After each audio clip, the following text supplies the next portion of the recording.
दो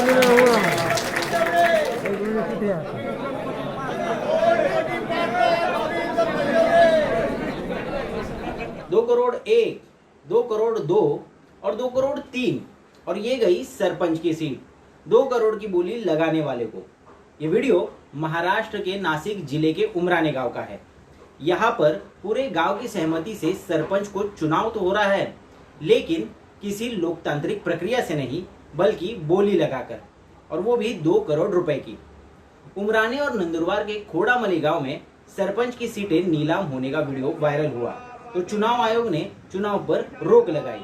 लेकिन हमने सोचा कि जरा मामले की तह तक जाना चाहिए कि आखिर इन गांव वालों ने ऐसा क्यों किया। वजह जानना इसलिए भी जरूरी था क्योंकि यह कोई नेताओं के बीच साठगांठ नहीं हो रही थी कि किसी विपक्षी को चुनाव मैदान से हटने के लिए पैसे दे दिए गए हो। यहाँ तो जनता ही नेता से पैसे वसूल रही थी। तो हमने अपनी पड़ताल उमराने गांव को लेकर की।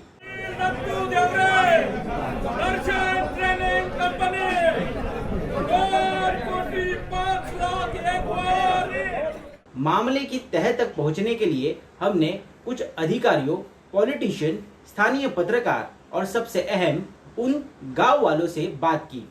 तब पता चला कि ऐसी बोलियां तो सालों साल से लग रही थी, लेकिन बार सोशल मीडिया ने स्यापा किया। इस बार की कहानी जो पता चली वो कुछ यूं है। उमराने में महादेव मंदिर निर्माण 8 साल से अटका है। 2 करोड़ से ज्यादा का खर्च है। तो तय हुआ कि जो मंदिर के लिए ये 2 करोड़ देगा वही सरपंच बनेगा। चलिए, इस बार तो मंदिर का मसला था, लेकिन ये लोकतंत्र ऑन सेल के सिस्टम के पीछे क्या सोच है। हमें बताया गया कि गांव में चुनाव को लेकर हिंसा और शराब आम बात हो गई है। अक्सर किसी एक समुदाय की रसूख होती है और ज्यादातर उम्मीदवार भी उसी समुदाय से होते हैं। ऐसे में परिवार और बिरादरी में दरार पैदा हो जाती है। तो बड़े बूढ़ों ने तय कर दिया कि मिल बैठकर निर्विरोध सरपंच चुन लिया जाए। सोच तो सही है और थ्योरी भी सही लगती अगर बीच में पैसा ना आता। हमें कुछ लोगों ने ये भी बताया कि गांव में सरपंच की सीट की सबसे ज्यादा बोली लगाने की प्रतियोगिता चलती है। जिस गांव की सीट ज्यादा में गई उसकी ज्यादा इज्जत। हाय रे किस्मत। कोई सोच सकता है कि आखिर कोई सरपंच बनने के लिए 2 करोड़ क्यों खर्च करेगा। क्या सरपंच पद पर इतनी कमाई है? तो आपको बता दें कि महाराष्ट्र जैसे विकसित राज्य में जहां हाईवे, इंडस्ट्रीज और इंफ्रा प्रोजेक्ट्स धड़ल्ले से बन रहे हैं, तो उनसे सटे गांवों की ग्राम पंचायत अब नगर पालिकाओं पर भी भारी पड़ रही है। वहां आई कंपनियों में रोजगार, निर्माण की अनुमति और हर छोटे मोटे काम के लिए सरपंच अहम भूमिका में रहते हैं। इसीलिए सरपंच पद पर बैठने वाले को इतना महत्व प्राप्त हुआ है। साथ ही जिस गांव में हमने तफ्तीश की वो प्याज की बम्पर पैदावार करने वाले मशहूर नासिक का ऐसा गांव है जहां से करोड़ों का प्याज विदेश जाता है।